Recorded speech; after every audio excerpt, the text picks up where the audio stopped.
Hello dear student, स्वागत करता हूं आप सबका एक बार फिर से बिहार बोर्ड के number 1 channel Bihar board study पे।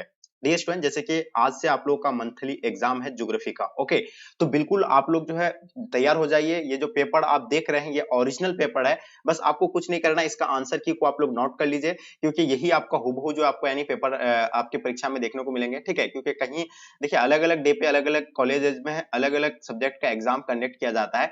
तो ये जो ज्योग्राफी का जो है ये अदर कॉलेजेस में हो गया है, जो भी जिसका भी अगर हो गया है तो आप लोग आंसर की मिला ले, और जिसका नहीं हुआ है आप लोग एकदम बिल्कुल एक एक आंसर क्यू को आप लोग अच्छे से नोट कर लेना है, क्योंकि इससे बाहर आपको नहीं देखने को मिलेंगे। तो प्लीज आपसे मेरी एक छोटी सी रिक्वेस्ट है, क्योंकि आपके लिए हम इतना मेहनत कर रहे हैं, तो प्लीज आप लोग अपने अपने फ्रेंड्स के ग्रुप वगैरह जहां भी है हर जगह शेयर कर दे, ताकि आपके दोस्त लोगों को भी जो है इससे हेल्प हो पाएंगे। देखिए, अगर आप लोग 2024 में एग्जाम देने जाते हैं तो चैनल को आप लोग सब्सक्राइब कर लीजिए, क्योंकि चैनल के माध्यम से आपका 100% यानी तैयारी किया जाएगा। ठीक है, चलिए तो बिल्कुल तैयार हो जाइए। और हम लोग जो इसके साथ साथ जो है सब्जेक्टिव प्रश्न को भी करेंगे। देखिए, काफी बच्चे बोल रहे थे कि सर सब्जेक्टिव का भी करवा दीजिए, तो हम लोग जो है पहले सब्जेक्टिव को ही देखेंगे, उसके बाद ऑब्जेक्टिव प्रश्नों को इसका सॉल्व करते हैं। तो तैयार है ना सब बच्चे? तो प्लीज आप लोग बिल्कुल लास्ट तक बने रहेंगे और साथ में अपने दोस्तों को शेयर कर देंगे। तो पहले हम लोग चलिए सब्जेक्टिव क्वेश्चन को ही इसका सॉल्व करते हैं। ठीक, पढ़े आप लोग ये सब्जेक्टिव का प्रश्न पत्र जो है लेकर के आ गए हैं। ठीक है, जैसे देख पा रहे ये सारा जो आपका सब्जेक्टिव प्रश्न है। ओके, तो हम लोग पहला क्वेश्चन इसमें क्या दिया हुआ है देख पा रहे आप लोग। पहला क्वेश्चन देखते होंगे कि जनसंख्या वृद्धि से आप क्या समझते हैं। ठीक है, ये आपका पहला क्वेश्चन है लघु उत्तरीय में। उसका दूसरा क्वेश्चन क्या है, आर्थिक भूगोल की दो उपशाखाओं के नाम बताइए। देखिए, क्वेश्चन नोट कर लीजिए और आप लोग जो है बुक से देख लीजिए या गूगल कर लीजिए। ठीक है, क्योंकि अभी आपको हम बताएंगे बहुत समय लग जाएगा, इसलिए आप क्वेश्चन को सिर्फ आपको हम प्रोवाइड करना था। संभावत की धारणा का अर्थ क्या बताइए, ये भी आपका सवाल है। बिहार की दो शहर का नाम, ये तो बहुत आसान है, ये तो आप जानते हैं। अपरवास से आप क्या समझती हैं, ये भी तो आप लोगों को कई बार क्लास में हम बता रखे हैं। ठीक है, तो ये सब का तो आप लोगों को दिक्कत ही नहीं होना चाहिए। ठीक है, उसके बाद आप देख पा रहे हैं क्या छठा नंबर, एक ग्रामीण क्षेत्र से दूसरे ग्रामीण क्षेत्र में होने वाली प्रवास के दो कारण बताइए। प्रवास के आकर्षित करने वाले दो कारण बताइए। तो बहुत सभी बहुत इजी क्वेश्चन है पूछा है। जनसंख्या वितरण को प्रभावित करने वाले दो भौतिक कारण क्या क्या है, ये तो बहुत आसान है। व्यवसायिक संरचना से आप क्या समझते हैं। भारत में स्थिति किन्हीं दो महानगरों के नाम बताएं। ठीक है, स्थित नहीं किन्हीं किन्हीं दो महानगरों के नाम बताएं। ठीक है, तो यार जानते हैं महानगर तो कौन बराबर है, ये तो आप लोग जानते होंगे। चलिए, तो क्वेश्चन देखेंगे आपके स्क्रीन पे आप 11 नंबर क्वेश्चन। ठीक है, निश्चयवाद की धारणा की व्याख्या करें, प्रवास के कारणों का उल्लेख करें। ठीक है, उसके बाद आगे देखिएगा आपके यानी भारत में जनसंख्या वितरण के प्रमुख प्रारूप की व्याख्या करें। ठीक है, उसके बाद आपको हम बता दें भारत में जनसंख्या वितरण के प्रतिरूप का व्याख्या करें। ठीक है, उसके बाद आगे देखिएगा शहर से शहर प्रवास करने का कारण तथा परिणामों का व्याख्या करें। मानव भूगोल के विकास की व्याख्या करें। तो ये सारा क्वेश्चन हम आपको ऑलरेडी पढ़ा रखे हैं। ठीक है, अगर आप लोग जानना चाहते हैं आपको अगर कुछ संख्या जनसंख्या वृद्धि से आप क्या समझते हैं। देखिए, किसी स्थान पे निश्चित समय में जो है जनसंख्या जो जन्म दर जो होती है उसका वृद्धि जो होती है, उसको हम लोग क्या कहते हैं, जनसंख्या वृद्धि कहेंगे। सिंपल साधारण भाषा में आपको बता जब तक। और बिहार का अगर दो शहरों का नाम आप लोगों को पता है, पटना है। हाँ, पटना हो गया, या आप अपना जिला में कोई आपका कोई भी जिला का भी नाम दे सकते हैं उसमें। ठीक है, ठीक है, जो बहुत ज्यादा प्रचलित है। ठीक है, उसके बाद आप देखेंगे अप्रवास से आप क्या समझते हैं। तो अप्रवास से आप लिए तो बहुत ही आसान है ये क्वेश्चन, ये भी क्वेश्चन मैं आपको कराया था। उसके बाद आप लोग को फिर छोटा छोटा क्वेश्चन हम आपको बता देते हैं। ठीक है, देखिए जनसंख्या वितरण को प्रभावित करने वाले भौतिक कारण देखिए जलवायु होता है, फिर स्थलाकृति होता है। तो ये इस तरह का ये आपको दो कारण बताया। किसी भारत में किसी ने दो महानगरों का नाम, मुंबई और दिल्ली सबसे बड़ा है, कोलकाता है, कितना सारा है महानगर। ठीक है, चलिए तो आगे ये तो आप लोग का हो गया। इस तरह का आप लोग जो है लिख लीजिएगा। ठीक है, क्वेश्चन पेपर को देख लीजिए, इन लोगों को नोट कर लीजिएगा, यही आपका पेपर है। ठीक है, तो चलिए डियर आगे हम लोग ऑब्जेक्टिव प्रश्न को जो आप सॉल्व करते हैं। ओके, क्वेश्चन आ गया है, जैसे देख पा रहे हैं आप लोग, रेडजल ने भूगोल के किस शाखा के विकास में योगदान दिया। चलिए, पहला क्वेश्चन आपके स्क्रीन पे आ गया है। तो हम लोग जानते हैं कि देखिए रेडजल ने जो है भूगोल के किस इसमें योगदान दिया था। तो हम लोग जानते हैं वो जो है मानव भूगोल में जो अपना योगदान दिया था। ठीक है, जिसको मानव भूगोल का जनक भी बाद में कहा गया। ठीक है, तो इसका आंसर आप लोग का प्यारे बच्चों राइट आंसर हो जाएंगे। ठीक है, नेक्स्ट क्वेश्चन की ओर चलते हैं। क्वेश्चन नंबर दूसरा आपके स्क्रीन पे, निश्चयवाद की धारणा के अनुसार कौन सा घटक जो है महत्वपूर्ण है। देखिए, निश्चयवाद की अवधारणा के अनुसार अगर देखा जाए तो महत्वपूर्ण के घटक की अगर बात किया जाए प्यारे बच्चों, तो इसका आंसर आप लोग का क्या हो जाएगा, प्रकृति जो है इसका क्या महत्वपूर्ण घटक होगा, किसके अनुसार, निश्चयवाद के अनुसार। ठीक है, तो इसका आंसर आप लोग का ऑप्शन डी राइट आंसर हो जाएंगे। वहीं बात करते हैं तीसरा नंबर क्वेश्चन, भूगोल की कौन सी शाखा प्रकृति और सामाजिक पर्यावरण के सह संबंधों का अध्ययन है। तो प्यारे बच्चों आपको पता होना चाहिए भूगोल के कौन सी शाखा प्रकृति और सामाजिक पर्यावरण के सह संबंधों का अध्ययन है। तो हम लोग जानते हैं इसका आंसर आप लोग का क्या हो जाएगा, तो ये जो होगा आपका मानव भूगोल हो जाएगा, यानी ऑप्शन आप लोग का ए प्यारे बच्चों राइट आंसर हो जाएंगे। नवनिश्चयवाद की धारणा किसने दिया था? देखिए नवनिश्चयवाद की धारणा देने वाले जो थे कौन थे? ग्रिफिथ टेलर थे। या आपको कहीं यही आपका जो है बिल्कुल इसी तरह का आप लोग एबीसीडी करके उतार लीजिएगा, ठीक है, यही आपका पेपर है ओरिजिनल वाला। क्वेश्चन नंबर 5 देखेंगे, आचरण भूगोल भूगोल की किस शाखा की उपशाखा है? देखिए आचरण भूगोल के बारे में बताना है, ये भूगोल की कौन सी उपशाखा है? तो प्यारे बच्चों हम लोग जानते हैं 5 नंबर क्वेश्चन का जो आंसर होगा आप लोगों का, तो ये हो जाएगा आपका यानी सामाजिक भूगोल, यानी ऑप्शन आप लोग का बी राइट आंसर हो जाएंगे, ठीक है। व्यवहार भी भूगोल जो है सामाजिक भूगोल के अंतर्गत आएगा। क्वेश्चन नंबर 6 देखेंगे, भूगोल की कौन सी शाखा मार्क्स के विचारों से प्रभावित है? देखिए भूगोल की जो है कौन सी शाखा मार्क्स के विचारों से प्रभावित है? तो हम लोग जानते हैं प्यारे बच्चों, ये जो आंसर की अगर बात किया जाए तो ये मानववाद भूगोल, इसका आंसर आप लोग का परफेक्ट आंसर हो जाएंगे। ओके, चलिए क्वेश्चन नंबर 7 देखिएगा आपके स्क्रीन पे, भूगोल में गणितीय तकनीकों के प्रयोग को क्या कहते हैं? देखिए भूगोल में जो है गणितीय तकनीक को क्या कहते हैं, इसके बारे में आप लोग को बताना है। तो हम लोग जानते हैं उसको जो है मात्रात्मक क्रांति कहा जाता है, और इसका आंसर आप लोग का मात्रात्मक क्रांति राइट आंसर हो जाएंगे। ओके, चलिए वहीं बात करते हैं क्वेश्चन नंबर 8 आपके स्क्रीन पे, विश्व का सबसे अधिक जनसंख्या वाला देश कौन सा है? तो प्यारे बच्चों आपको पता होना चाहिए विश्व का सबसे अधिक जनसंख्या वाला देश की अगर बात किया जाए तो आप लोगों को पता होगा भारत, अपना भारत जो है विश्व का सबसे बड़ा जो है क्या जनसंख्या वाला देश है। और एक चीज और भी आप लोगों को बता दें कि पहले चीन था, लेकिन अभी जो 1 नंबर पे था भारत आ गया, ठीक है।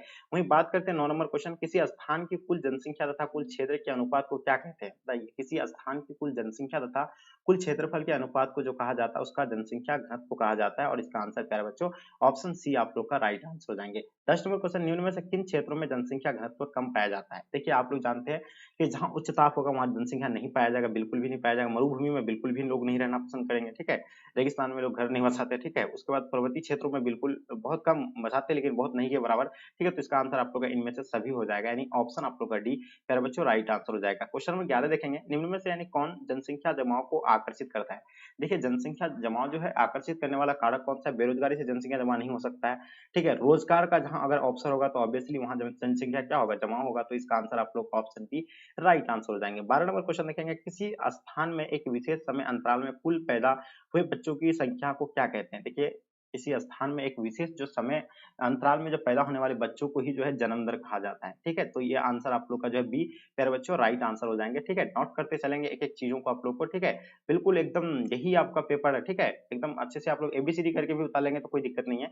13 नंबर क्वेश्चन देखेंगे, किसी नए स्थान में जाकर बसने वाली जनसंख्या को क्या कहते हैं? देखिए किसी नए स्थान में जाकर बसने वाली जनसंख्या को हम लोग क्या कहते हैं? तो उसको अप्रवासी कहेंगे, ठीक है। तो इसका आंसर आप लोग का प्यारे बच्चों राइट आंसर हो जाएंगे। ओके, चलिए क्वेश्चन नंबर 14 देखेंगे, निम्न में से कौन से कारक मृत्यु में गिरावट के लिए उत्तरदायी है? देखिए मृत्यु दर को जो गिरावट करता है, पहली बात महामारी पर नियंत्रण, ठीक है। अगर महामारी पर नियंत्रण कर लेगा तो मृत्यु दर क्या होगा? निम्न हो जाएगा। संक्रमण एवं रोग पर नियंत्रण, अगर रोग पर यानी बीमारी पर नियंत्रण कर लेगा तो ये दोनों जो होगा क्या होगा? यानी कम हो जाएगा। तो इसका आंसर आपको क्या हो जाएगा? सी जो है प्यारे बच्चों राइट आंसर हो जाएंगे। ओके, क्वेश्चन नंबर 15 देखेंगे, जनसंख्या संक्रमण सिद्धांत के किस अवस्था में जन्म तथा मृत्यु दर दोनों ही उच्च होती है?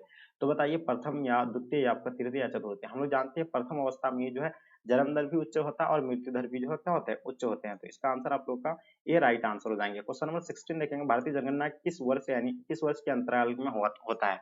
देखिए कितने वर्ष के अंतराल में होता है? हम लोग जानते हैं जनसंख्या जो है 10 वर्ष के अंतराल पे होता है, और इसका आंसर आप लोग का बी प्यारे बच्चों राइट आंसर हो जाएंगे। तो बच्चा वाला सवाल है, सब तो पूछा गया है। 17 नंबर क्वेश्चन, 2011 की जनगणना के अनुसार भारत का कौन सा राज्य सबसे अधिक जनसंख्या वाला है?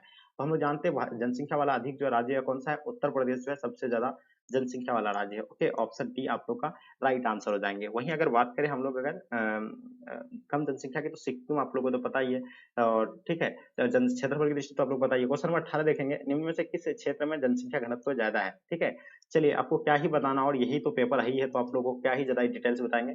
सिर्फ आप लोग बस नोट कर लीजिए, निम्न में से किस क्षेत्र में जनसंख्या घनत्व ज्यादा है?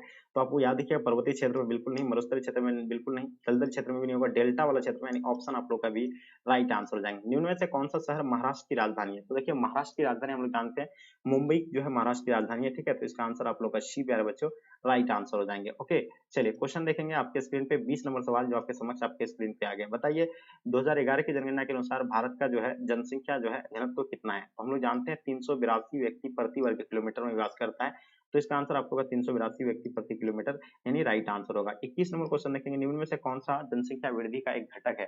तो हम लोग याद करते हैं जनसंख्या वृद्धि के अगर घटक की बात किया जाए तो जन्म दर भी होगा, मृत्यु दर भी होंगे, प्रवास भी होंगे, इनमें से सभी। तो प्यारे बच्चों इसका आंसर आप लोग का ऑप्शन डी राइट आंसर हो जाएंगे। वहीं बात करते हैं 22 नंबर क्वेश्चन, निम्न में से किस अवधि में भारत में जन्म तथा मृत्यु दर दोनों अधिक है? तो याद रखिएगा ये 1951 से लेकर 21 का 81 का अवधि जो है सबसे ज्यादा माना जाता है। ठीक है, इसका आंसर आप लोग का सी राइट आंसर हो जाएंगे। देखिए सबसे 1981 में ही माना जाता है, लेकिन यहाँ आपका दिया हुआ 51 से तो मानना ही पड़ेगा। शिलोंग किसकी राजधानी है? तो हम लोग जानते हैं शिलोंग जो है मेघालय का राजधानी कहाँ है? शिलोंग है। तो इसका आंसर आप लोग का जो है बी राइट आंसर हो जाएंगे। ओके, चलिए क्वेश्चन देखेंगे 24 नंबर क्वेश्चन, निम्न में से किस वर्ष में राष्ट्रीय युवा नीति शुरू की गई थी? देखिए राष्ट्रीय युवा नीति जो शुरू किया गया था ये कब किया गया था? 24 नंबर क्वेश्चन का आपको आंसर बताना है। तो हम लोग जानते हैं 24 नंबर का आंसर आप लोग का क्या हो जाएगा, ये कमेंट करके आप लोग जरूर बताइए। क्वेश्चन देखेंगे 25 नंबर क्वेश्चन, निम्न में से कौन जनसंख्या संगठक के घटक है? तो याद रखिएगा कौन सा घटक है? 25 नंबर क्वेश्चन काफी इंपॉर्टेंट है। तो याद रखिएगा ये लिंग अनुपात भी होगा, उसका साक्षरता दर, शिक्षा, ये सभी हो जाएगा। तो इनमें से आंसर आप लोग का डी राइट आंसर हो जाएंगे। बेंगलुरु मैसूर औद्योगिक क्षेत्र किस राज्य में स्थित है? तो देखिए बेंगलुरु मैसूर औद्योगिक क्षेत्र जो होगा आपका यानी कर्नाटक में होगा। तो ऑप्शन आप लोग का बी राइट आंसर हो जाएंगे। 27 नंबर क्वेश्चन, भारत में सबसे बड़ा धार्मिक अल्पसंख्यक समुदाय कौन सा है? तो देखिए भारत में सबसे बड़ा धार्मिक अल्पसंख्यक समुदाय की अगर बात किया जाए तो यह हो जाएगा मुस्लिम जो होगा। इसका आंसर आप लोग का डी राइट आंसर हो जाएंगे। ओके, चलिए आगे देखेंगे। अब हम लोग क्वेश्चन नंबर 28 देखेंगे, आपके स्क्रीन पे आ गया है। क्या कहलाता है कि मुख्य श्रमिकों की न्यूनतम वर्ष में कितने दिन रोजगार मिलना चाहिए? देखिए मुख्य श्रमिकों को जो रोजगार जो मिलता है 183 दिन का मुख्य मिलता है, कितना?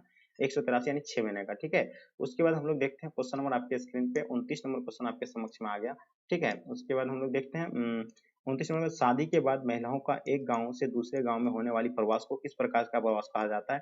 देखिए उसको जो है आंतरिक प्रवास भी कहेंगे हम लोग। क्या कहेंगे उसको? आंतरिक प्रवास कहेंगे। ग्रामीण से ग्रामीण प्रवास भी कहेंगे, अस्थायी प्रवास भी कहेंगे। तो इसका आंसर आप लोग का ऑप्शन डी राइट आंसर हो जाएंगे। ठीक है, अब हम लोग बात करते हैं लास्ट और अंतिम क्वेश्चन, जो आपका पेपर का लास्ट क्वेश्चन। आप लोगों को पता है कि 30 ही प्रश्न जो है पूछे जाते हैं। ठीक है, हुगली नदी के सहारे कौन सा उद्योग विकसित है? कपास? बिल्कुल नहीं, क्योंकि कपास तो है ही नहीं, उससे तांबा भी नहीं होगा ये। तो जूट के लिए बिल्कुल ये आंसर आप लोग का जो है बी प्यारे बच्चों राइट आंसर हो जाएंगे।